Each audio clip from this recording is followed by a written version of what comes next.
Hello mga quiz. So karon bani ko ninyo atong hisgutan ang reskilling program. Unsa man siya? Ang reskilling program usa sa mga goal ni Move It nga magpabiling, safe at kalidad ang atuang serbisyo para sa atuang mga pasahero.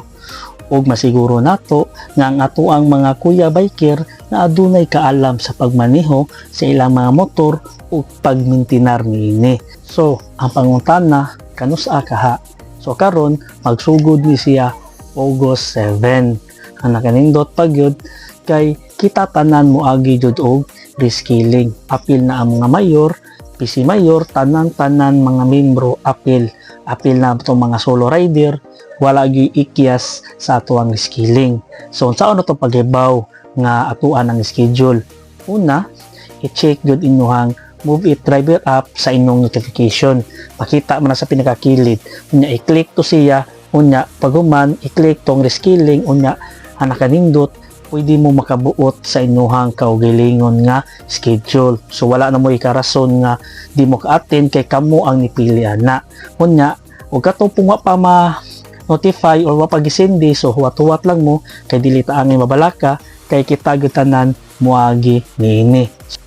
Move It driver app, picture nimo, message, notification, pangita ang reskilling program.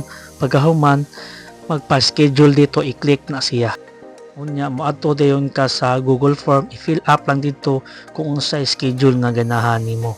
Kung moabot na ang imong schedule, adto dayon ka sa Move It Training Center kay para matan-aw na imong motor, ma-check ang imong gear ug maka-scale na ka. Reminders mga quiz, tanang klaseng modification dili gid siya pwede. So kinahanglan stock lang gyud ang atuang motor. Ayaw kalimot sa pagtan-aw sa imong driver license nga dili expire, labi na ang imong OR o CR nga dili expire.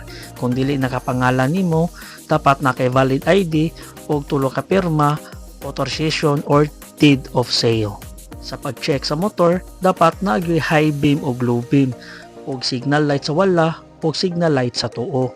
Pagkahuman, ari na punta sa tong busina na dapat motingog jud siya.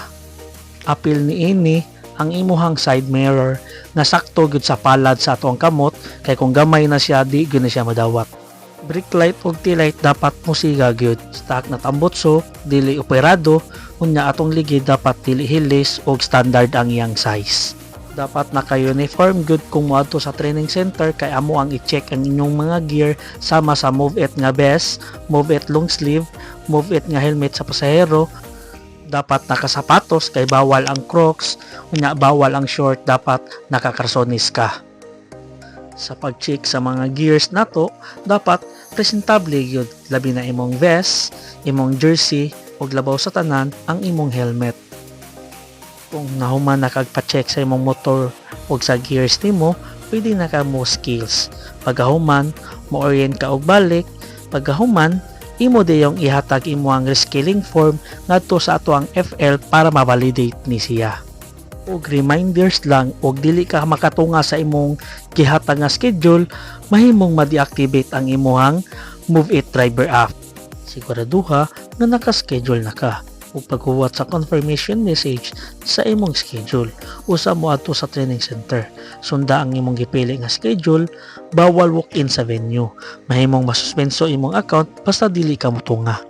Daghang salamat sa inyong pag-uban kanako. So palihog lang kog share sa video kay para makita sa uban basin na sila notification nga wa lang sila kabantay. Mas maayong makahatag mo schedule sa inyong kaugalingon kay para smooth ang inyong pag-adto dito.